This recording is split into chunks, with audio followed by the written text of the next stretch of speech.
सैयदना उमर फारूक ने आम लोगों को मना कर दिया कि वो शरीयत के किसी मसले पर अपना फैसला दें। इस काम के लिए उन्होंने फतवे जारी करने का महकमा कायम किया। फतवे देने वाले बुजुर्गों के नाम ये हैं: सैयदना उस्मान, सैयदना अली, सैयदना अब्दुर्रहमान बिन औफ, सैयदना उबय बिन काब, सैयदना मुआज बिन जबल, सैयदना जैद बिन साबित, सैयदना अबू दरदा, सैयदना अबू हुरैरा रज़ियल्लाहु ताला अन्हुम। सैयदना उमर रज़ियल्लाहु ताला अन्हु ने पुलिस का महकमा कायम किया। रियाया की खबरगिरी रखने के लिए रातों को गश्त लगाया करते थे। मुल्क शाम के सफर से लौट रहे थे कि एक बुढ़िया नजर आई। उससे पूछा कि बड़ी भी उमर के बारे में कुछ मालूम है? वो बोली, हां, सुना है शाम गया हुआ है। अल्लाह उससे समझे, आज तक उसने मुझे फूटी कौड़ी तक नहीं दी। उसे मालूम नहीं मैं कितनी तंगी से गुजारा कर रही हूं। सैयदना उमर ने यह सुनकर फरमाया, बड़ी भी तुमने जाकर उमर को अपना हाल बताया? बुढ़िया ने कहा, अगर उसे रियाया का हाल मालूम नहीं तो खिलाफत क्यों करता है? सैयदना उमर फारूक रज़ियल्लाहु अन्हु ये सुनकर रो पड़े। फिर उससे पूछा, तुम क्या लेकर उमर को मुआफ कर सकती हो? उसने कहा, अगर मुझे 25 दीनार मिल जाएं तो मुआफ कर दूंगी। आपने उसी वक्त उसे 25 दीनार दे दिए। वो खुश होकर दुआएं देने लगी, अल्लाह उमर को मुआफ करे, उस पर अपनी रहमत नाजिल करे। बाद में सैयदना उमर रज़ियल्लाहु अन्हु ने उसका वजीफा मुकर्रर फरमा दिया। एक रात गश्त के दौरान में चंद बच्चों के रोने की आवाज सुनी। मालूम हुआ कि बच्चे भूखे हैं और मां ने उन्हें बहलाने के लिए हांडी में सिर्फ पानी डालकर आग जला रखी है। आप उसी वक्त खादिम असलम के साथ बैतुल माल गए। आटा, गोश्त, घी और खजूरें निकालकर खादिम से फरमाया, ये तमाम चीजें मेरी कमर पर रख दो। असलम ने अर्ज किया, आप क्यों तकलीफ करते हैं, मैं उठा लेता हूं। आपने फरमाया, नहीं, क़यामत के दिन मेरा बोझ तुम नहीं उठाओगे। फिर सब चीजें अपनी कमर पर लाद कर लाए। खुद खाना तैयार किया, खुद चूल्हा फूंका। खाना तैयार होने पर अपने सामने बच्चों को खिलाया। उन्होंने पेट भरकर खाया, फिर उछलने कूदने लगे। सैयदना उमर उन्हें उछलते कूदते देखते और खुश होते रहे। औरत ने उनसे कहा, अल्लाह तुम्हें नेक बदला दे। अमीरुल मोमिनीन बनने के लायक तो तुम हो, ना कि सैयदना उमर। सैयदना उमर फारूक रज़ियल्लाहु अन्हु ये सुनकर मुस्कुराए, फिर वापस मदीना आए और उस औरत का वजीफा मुकर्रर कर दिया। एक रोज शाम के वक्त मदीने के बाहर एक काफिला उतरा। सैयदना उमर ने अब्दुर्रहमान बिन औफ रज़ियल्लाहु अन्हु को साथ लिया और रात भर काफिले का पहरा देते रहे। एक काफिले में एक नन्हे बच्चे को रोते देखा तो उसकी मां पर नाराज हुए कि बच्चे को दूध क्यों नहीं पिलाती। वो आपको पहचानती नहीं थी।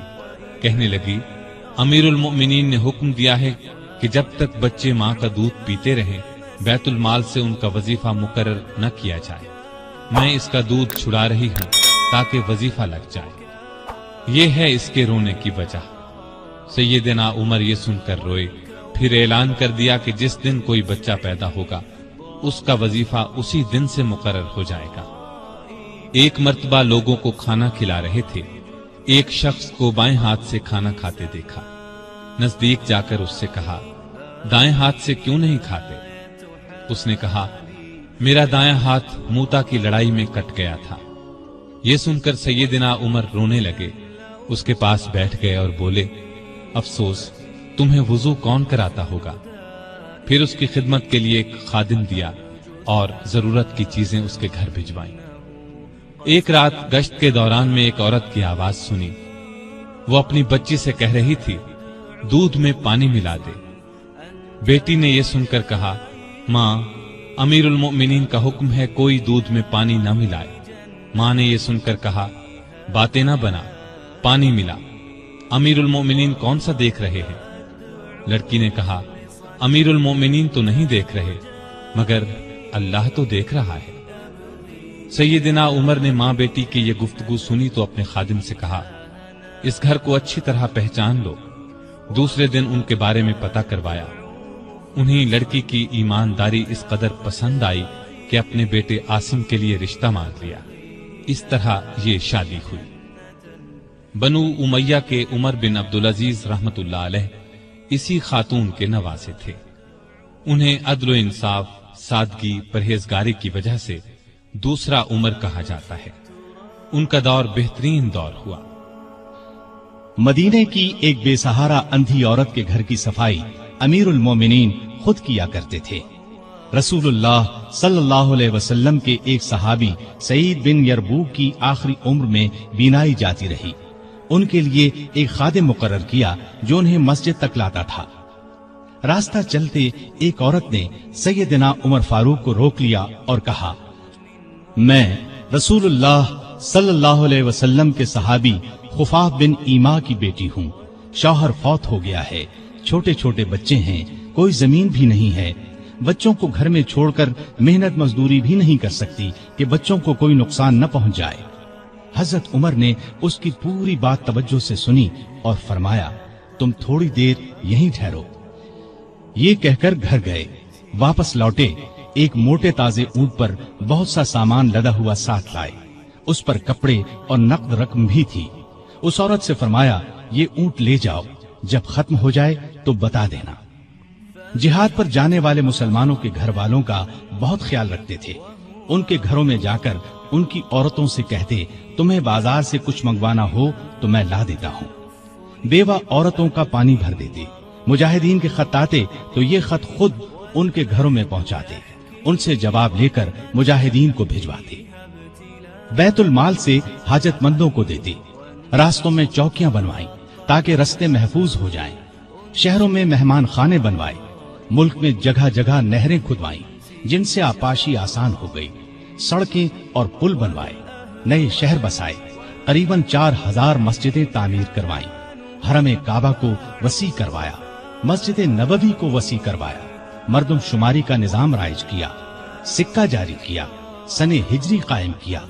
जंगों का सिलसिला बढ़ा तो फौजी निजाम कायम किया। फौजियों की तनख्वाहें मुकर्रर की। मुजाहिदीन के बीवी बच्चों और गुलामों के लिए वजीफे मुकर्रर किए। फौज को 2 हिस्सों में तकसीम किया। एक बाकायदा फौज जो हमेशा महाजों पर रहती थी। दूसरी रजाकार फौज। ये लोग उमूमन घरों में रहते थे। जरूरत पड़ने पर उन्हें महाज पर भेजा जाता। उनकी तनख्वाहें बाकायदा फौज से कम थी। मुल्क में जगह जगह फौजी छावनियां कायम की। छावनियों के साथ अस्तबल तामीर करवाए। उनमें 4-4 हजार घोड़े तैयार रहते थे। ऊंट भी मौजूद रहते।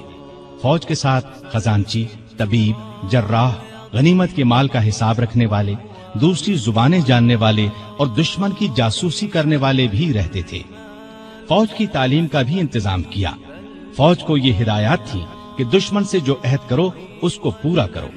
बच्चों, औरतों, बूढ़ों और राहिबों को कत्ल न करो। माले गनीमत में खियानत न करो।